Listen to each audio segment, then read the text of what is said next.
All right. So with that, I'm honored to introduce our next fantastic speaker. Now it's about Melvin. Melvin Soh has built more than just a business. He's built a movement. As co-founder of Enlightened Profits, market leaders and creator of the X Factor method and Industry Titans coaching, he has empowered over 10,000 entrepreneurs around Asia to stand out.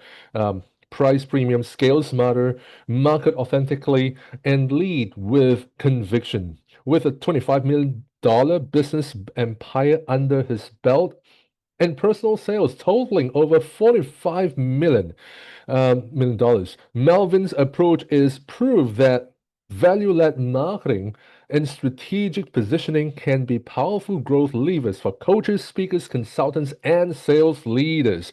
These days, Melvin travels the world working with the best speakers and coaches in Mind Valley and every country, helping them reach a global audience and build a famous brand. Wow, I'm so excited to have Melvin on board. So, Melvin, please take it away.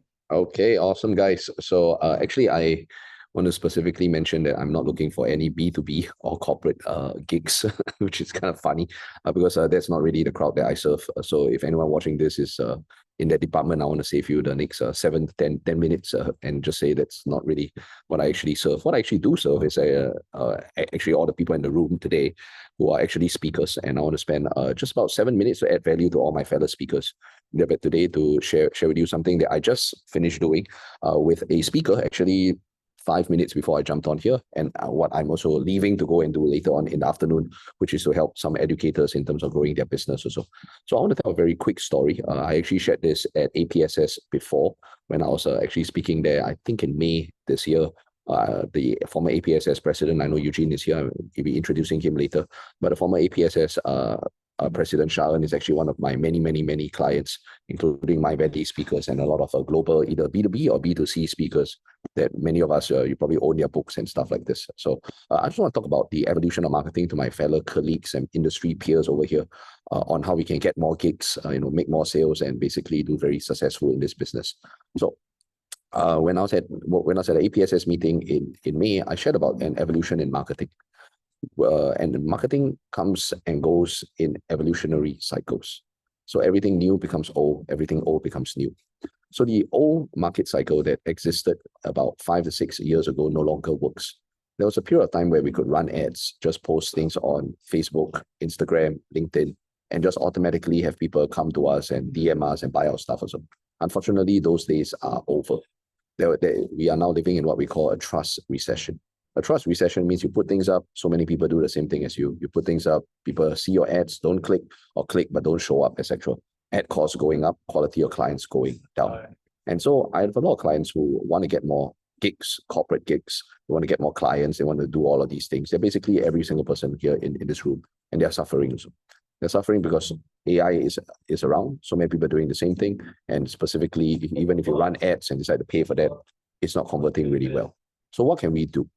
Now, we're living in a world right now where there's something known as the exposure effect. The exposure effect is we only buy from people by whom we are familiar and follow from.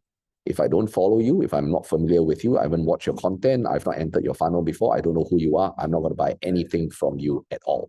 And so what I help all these speakers do specifically in the afternoon, I'm going to do that right after once I finish this, I'm going to leave and go and give my talk to these educators. What I specifically help people do is something known as the 5 Cs. And this is the method that works now. Will this method work for the next 5 years? No. It'll probably work for the next 3 to 4 years. So there's still a little bit of runway left for us to work this.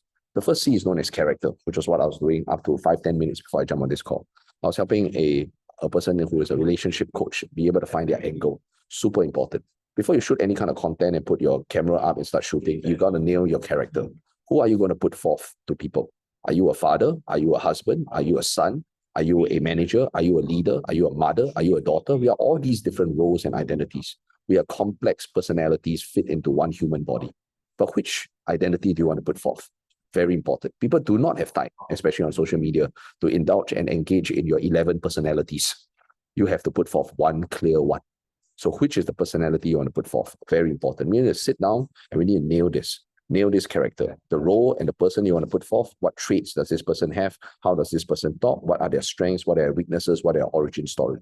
Before we turn on the camera, we have to nail this. And this has to be consistent throughout. More importantly, it needs to lead to business. Because if you put a persona and a character out that does not lead to your business, then you become a personality, an influencer, but you don't get any clients. Very important. Character. Second one is content. So it's really important in this day and age to shoot content. And we need to put this out in a very consistent fashion. I'm a very busy person. I got tons of people to coach also, but I always devote time to shoot content. There are two kinds of ways of shooting content. Number one, you can shoot it directly where you look at the camera or indulge in a shoot, book a 2-3 hour time to do a shoot. Or you can shoot yourself giving your speeches and going about your entire life, either via B-roll or recorded footage, but you have to shoot it. Later on today, I'm giving the talk to the educators. I'm getting my video guy, 19 years old, to come down and shoot the shit out of it. So we are going to shoot it also. Why? Because content is a drug. And every single day, people go online and they want to consume this drug. And there are two kinds of ways you can engage in the drug business. You can either be a consumer and an addict, or you can be a dealer. And I'd much rather be a dealer than a consumer. Because why? If people are going to consume content, they might as well watch your stuff. So we all got to shoot this stuff. It's not even a, well, I'll do it if I have time. It's like I dedicate time every single day to do this. There are three kinds of content that are very important. The first one, right, is you must capture their attention first. If you're sitting down on 5 ways to, do better business in the Middle East, or 3 ways to, talk to American people better, no one's going to watch your shit. The reason is because until I know who you are and how great you are, you have my attention and you have my trust, that's only when I'll watch your material. So the first key on social media is to capture people's attention first. This is why it's very important to be polarizing. I am polarizing, and I don't care for not being polarizing, because whether you like me or do not like me, at least I have your attention. If you are polite and nice and pleasant, well, guess what? You piss nobody off, but nobody watches your stuff either. So it's very important when I work with a person for them not to be offensive, not to be racist, but it is to be polarizing, which means take a stand. Be very clear about what you want to put forth, because time is of the essence and attention is scarce. So first of all, I teach them you must be polarizing, get their attention. For the people that like you, awesome. People that don't like you, they can leave. It is totally fine. So after you're polarizing and get their attention, then you must move on to telling a story. Who are you? What is your story, etc. Right. I'm going to introduce Eugene next, and he's got a great story. In fact, his bio is all made of a story. So that's a guy who knows how to tell a good story. That's an origin story. You got to have an origin story there. It's very deliberately they have decided we need to have people tell an origin story. So only when you have my attention, I care about you as a person, I know your origin story, then I give a shit about what kind of material you have to teach also. You've got to organize your content in this way. If you sit down and spend a lot of money teaching a lot of stuff, but you don't do attention grabbing and story, nobody's going to watch your stuff. Only your wife, your father, and your mother, and your kids are going to watch it. No one's going to watch this stuff. So really important. That's number 2, called content. The third one is called community. Community is when you cultivate relationships with your people. Followers are not loyal. Followers come online, they watch some stuff, they get entertained, and then they piss off. They're very disloyal. So what we want to do is we want to get the people who watch our stuff to come in and join our community. Follow up with them consistently. Do it on Telegram. You can do it on Discord. You can do it on IG channel. You can do it on Facebook groups. You can do it on email. But you got to cultivate their relationship. This is the part where a lot of people fall through because they're inconsistent. It's very important. Not just show your face, but to show up. So show your face, but you got to show up. Show up for your people every day. Every day in my Telegram group, my many groups, I also shoot and share and write all these things so that people can always hear from me also. If anything, if the start they don't like me, it doesn't matter. If they don't buy from me, it doesn't matter. But they're impressed with my consistency. Every single day I show up, every single day I do this. After a while, I win them over. Consistency. That's the third one, community. Finally, we need conversion. Conversion can happen in the DMs. Conversion can happen via a book funnel. Conversion can happen via low ticket. Conversion can happen via a webinar, a talk, a sharing session, a podcast, whatever it is. When I sit down with clients, we find their best conversion strategy, one that works for you. A great speaker, if you want to get booked, you need at least 2 or 3 conversion strategies. Every single time, I call it a kill zone. A kill zone means what? Every time you do this, you get paid. That's it. If you don't know what your kill zone is right now, then you are engaging in hope marketing. Hope marketing means you hope something comes in. You have no idea when it comes in also. So you need a few consistent kill zones. What are your kill zones? If you cannot answer this question, you have a problem. You cannot convert. And last of all, they turn into a client. So when they become a client, that's awesome. Our job is to DRR, deliver, retain, and refer. First, you deliver, you do a great job. Then afterwards, they stay on with you. And finally, you get them to refer. So if you engage in what I call the 5 C's, character, content, community, convert, and client, then you will have a thriving speaking business. What does thriving mean? And I just want to end off on this note. I spoke to a lot of financial services people who are doing content. I spoke to speakers who are doing content. And just by me speaking to them, I asked them a very simple question. Everyone consumes content. It's like a drug. But how many percent of people do you think consistently should? And the answer is very simple, 3 to 5%. That means 95% of people know about this, or maybe don't know about this, but they know what and don't do, don't know about it, know, do, but inconsistent. They don't know. They don't engage in this at all. And so right now we have a unique opportunity. If we want to get what other people don't have, we got to do what other people don't do.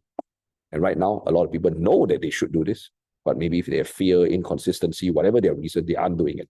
My invite is for everyone in this room today that I share, my industry peers, people I have a lot of respect for, to do what other people don't do. Be part of the 3 to 5%. If this is a drug, I'd rather be a dealer than a consumer. I'd rather people spend their time watching the stuff that I put out, fall in love with me, follow me, and eventually want to buy from me. I'd rather that happens than I spend all my time scrolling and watching other people's stuff. So our job is, if we want what other people don't have, we have to do what other people don't do. So I wanted my talk to be short and sweet. I have put in for my peers, if what I say is, makes sense. This is my Instagram where I talk more about this kind of stuff inside also, right? Like I told Andrew pretty clearly, and I put forth, I don't work at all with corporate people, and I don't do any gigs with B2B people. I only work with speakers and leaders and sales professionals. Okay, so if this is interesting to you, or you want to find out more, that's my Instagram. It's got a gazillion videos on this kind of stuff also. Okay.